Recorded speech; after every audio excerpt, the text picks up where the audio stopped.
ভুল মানুষ আপনার জীবনে যদি আসে তাহলে আপনার জীবনটাকে তছনছ করে দিতে পারে।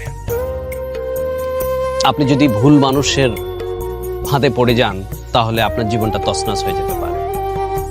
আমরা আসলে নিজে যখন একাই থাকি, এই একাকিত্ব ঘোচানোর জন্য যদি আপনি কোনো একটা সম্পর্কে জড়িয়ে যান বা সম্পর্কে জড়ান, তাহলে এটা হচ্ছে সবচেয়ে বড় ভুল। কারণটা হচ্ছে আপনি একাকিত্ব থাকা এটা দোষের না, বাট আপনি নিজের একাকিত্বটাকে ভোলার জন্য, নিজের একাকিত্বটাকে ভুলিয়ে থাকার জন্য আপনি যদি কোনো একটা সম্পর্কে জড়ান, তাহলে এটা হবে সবচেয়ে বড় খারাপ।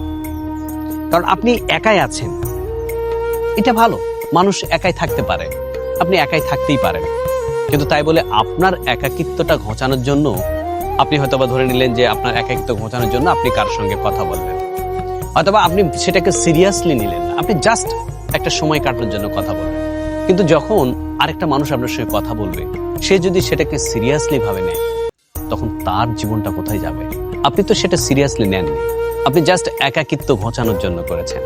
সেটা আপনার জন্য খুব একটা ভালো হবে না, কারণ একটা মানুষকে এভাবে ধোঁকা দেওয়াটা ঠিক ওই রকমই যে আপনি যদি ভুল মানুষকে, অর্থাৎ আপনি একাকিত্ব ঘোচানোর জন্য আপনি যদি একটা ভুল মানুষকে টার্গেট করেন বা ভুল মানুষের কাছে যেয়ে পড়েন, তাহলে কিন্তু আপনার জীবনটা একাকী থাকার থেকেও আরো দুঃসহ জীবন হয়ে যাবে যদি আপনি ভুল মানুষের কাছে যান বা আপনি ভুল মানুষের কাছে পড়েন।